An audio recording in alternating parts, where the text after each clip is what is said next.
La situación en el paso fronterizo de Rafah entre la Franja de Gaza y Egipto es caótica. Los ataques israelíes están golpeando la zona donde cientos de residentes se agolpaban este lunes con la esperanza de una apertura para poder escapar hacia Egipto.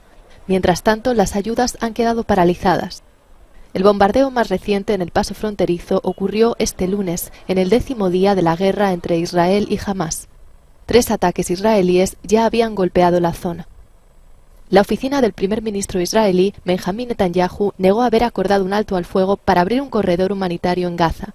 Egipto controla el cruce fronterizo, el único paso de entrada y salida de Gaza no manejado por Israel.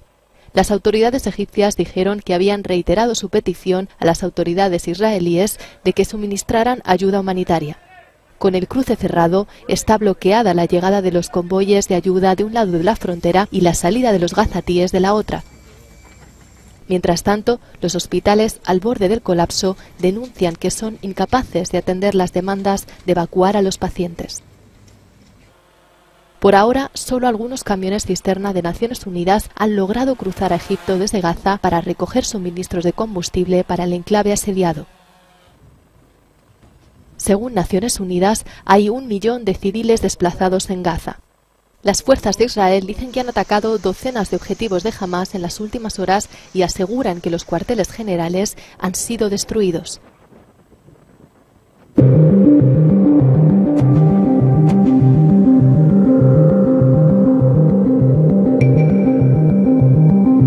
Reuters video journalist Issam Abdallah was killed on Friday, October 13th, when a shell hit him while he was filming cross-border fire between Israel and Lebanon. Thaher al-Sudani and Maher Nazeh, 2 other Reuters journalists, and colleagues from AFP and Al Jazeera were also injured in the shelling. Eyewitnesses at the scene said the shell that killed Issam came from Israel. Our newsroom is reporting out the details of what happened. And so I am reiterating my call to the Israeli authorities, who have said they are investigating, to conduct a swift, thorough, and transparent probe into what happened. By transparent, I mean an investigation with clear evidence and explanation.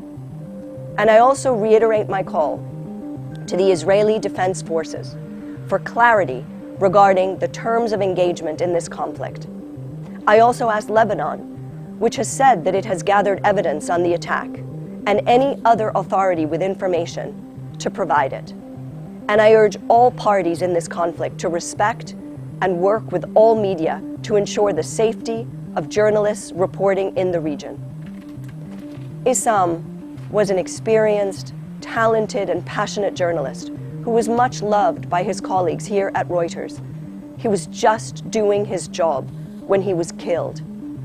Reporting on world events with accuracy, integrity, independence, and freedom from bias is core to what we stand for at Reuters.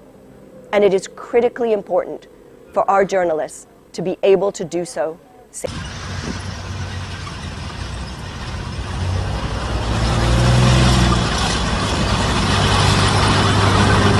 The ground invasion will be extremely bloody for both sides.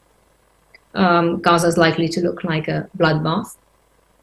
And despite Israel's best effort to get as many Gaza civilians evacuating south of the area that they intend to go into initially, Hamas have a much stronger hand, given that they've been building these tunnels over 16 years. Yeah. They have been ruling Gaza, and it's a town. They have a town underground that they are in control of, not the Israeli army. And undoubtedly, they're setting traps for the Israeli soldiers. There's no doubt about that. So they're going to be very high cost to the Israeli army, as well as to Gazan civilians. This war in Gaza is unprecedented in terms of its scale.